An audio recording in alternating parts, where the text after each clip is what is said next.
বৃদ্ধার শরীরে প্রথম বৃদ্ধের শরীরে শিব বাবার অবস্থান হবে এবং পৃথিবীতে শান্তি স্থাপন করবে। তো দেখো এখানে জিওডি, গড, গড মানে কি বলি? ঈশ্বর, তাই তো? তাহলে জি মানে জেনারেটেড, ও মানে অপারেটেড, আর ডি মানে ডেস্ট্রয়। দেখ ডেস্ট্রয় মানে কি? ধ্বংস। এটা কে করে? শিব বাবা করে, তাই তো? জি মানে গড, মানে পালনা করে ব্রহ্ম বাবা, আর স্থাপনা করে কে? কে রে? স্থাপনা করে বিষ্ণু, তাই তো? তাহলে এই হলো ঈশ্বর শব্দের অর্থ।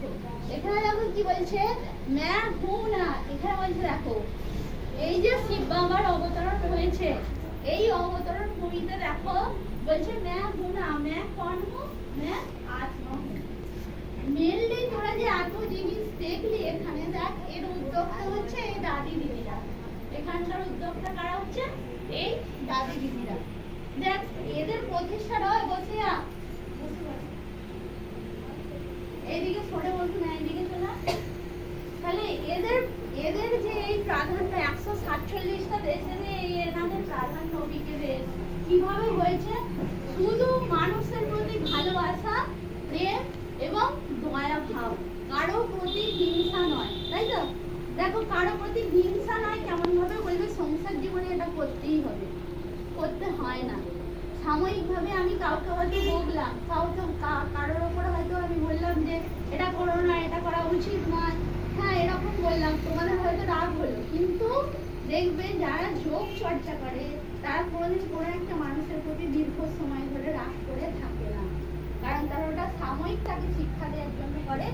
নেক্সট টাইমই তারা পরিবর্তন হয় যে এটা আমারই বাচ্চা, তাই তো? তারা সব সময় নিজেকে ঈশ্বরের বাচ্চা রূপে সবাইকে দেখে, তাই তো?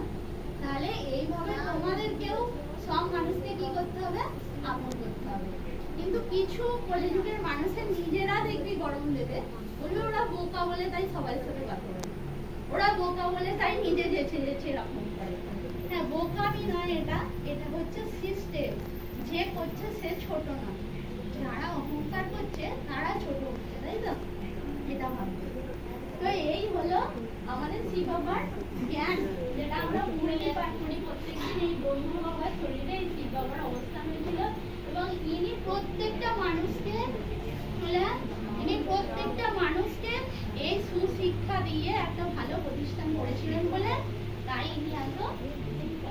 তাহলে রাজ্য তোমরা কিছুটা শিখলে, হ্যাঁ শিখলে তো? মনে থাকবে? হ্যাঁ, আচ্ছা স্যারকে তুমি করো, সামনে